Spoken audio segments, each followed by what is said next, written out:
Hey everybody, I wanted to review and talk about some of the highlights that I've seen in the latest build updates from Microvellum. Every so often, Microvellum will release new builds, and with it, they release their release notes.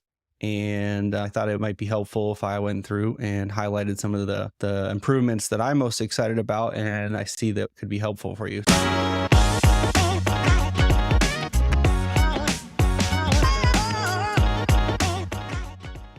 If you don't know, on Microvellum's knowledge base, so if you go to their community.microvellum.com, and there's also this knowledge base where you can access all types of stuff, but within it, there you can get their downloads. So if you're current on support, you can request this new library and the new library updates, new build updates, all of that type of stuff, right?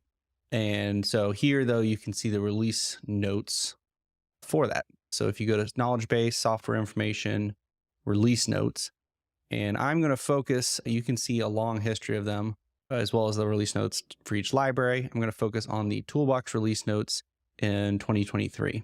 And so they go in order. This is the current release. So they always have the current build latest here. And usually they'll post on the community when they've released a latest one. That's how you can get notified. So it's always helpful to tune in to the community and check in there periodically. And that's where I saw this latest build, but I decided to go ahead and go through the ones for the year so far and highlight a couple things. So I've gone ahead and installed the latest build. And if you don't know how to know what build you're on, I'll show you that. So if you go to help and about Microvellum, it'll bring this up. And up here is your build number. So as you can see, I've already updated. I've gotten the download and updated to the latest build here. And so looking at these release notes, you see a lot of things, resolutions. A lot of times resolutions are just bug fixes or things that they've fixed, which are great. Sometimes there's some nuggets in there. The things that stood out to me were this modification here, associative hardware machining, and the example they show here, which might be confusing, but this is what a door on something like a Z-locker would look like. So in reality, on a Z-locker door, you have a rectangle that's being routed out to make it the shape you need. And what that causes is that other door that would be overlapping it here, the size of the part, they actually overlap each other, even though they don't look like it. And so the hinges for the opposite door, it seems like in the past would have shown up on this door because the associative machining would cause it to think it's touching that. So they've implemented resolution there that seems to fix that so that the hinges that are meant to be on the other door aren't showing up on here. That would be a welcome improvement. The other highlight that I see here that I really want to talk about is this library designer update. So this is new. And if you don't know about library designer, it is a very fabulous tool that Microvellum's had for a long time that allows you to essentially create a copy of your library, edit many things about that library in one place. So you can edit the same prompt across a lot of products, very easily manipulate your library as a whole, and then commit those changes to your library once it's complete. But historically, you've had to create a copy, grab your entire library all inclusive. You couldn't pick and choose which parts you wanted to work on. So this is a pretty big game changer because now what I can do is I can open up Library Designer and I can create a library selectively. Let me show you guys what that looks like. I'm going to just start over fresh. And if I go to add library, and it should pop up here, and I'm going to pick my library first, my product library. And then it gives you this new prompt for this library. Would you like to select which products and subassemblies to add? Clicking no will add all products and subassemblies found in the database. So I'm going to click yes, which now I can pick and choose. So maybe I only want to work, I'm in the foundation library. So maybe I just want to work on the frameless cabinet tree instead of loading the whole massive thing.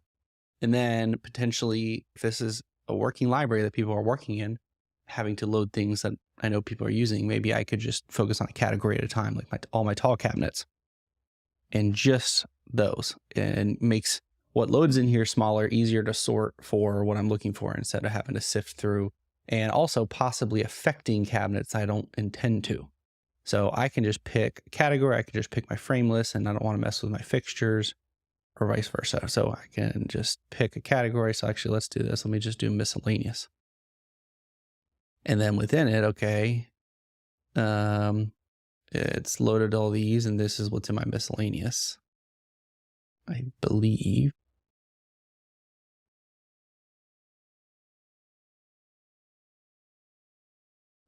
Let me see.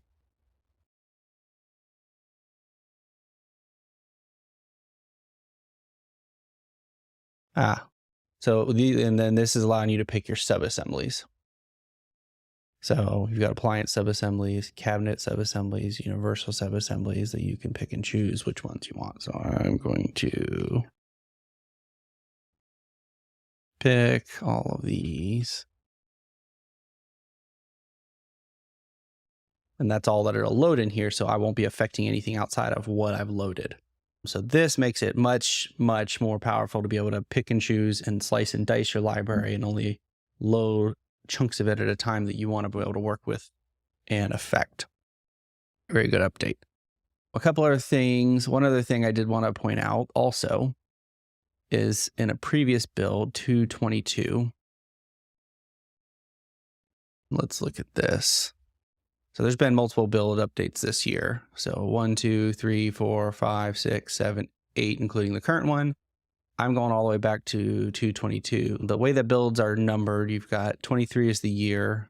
1, I will have to go back and look at how they number these, but I know that this is the month 02 and the date 16. 641 is whether it's a major release or not. I think 640 would be a minor release. But in February, we had this build, which had a lot of resolutions, and one of them that I thought was pretty cool because I'm a big fan of formula-driven materials and we use them a lot, is now in the material comments, those can be formula-driven, which I did not know this wasn't already the case, actually. But basically, it's another field that is able to be formulated within your formula materials if you're using them. That is a great fix, a welcome update, resolution, what have you. If you like these videos and want me to do more of them as new builds come out, please subscribe, set the comments, let me know what you'd like to see, and I will try to do these periodically and review cumulative updates so that hopefully you can get a summary here of what to look for.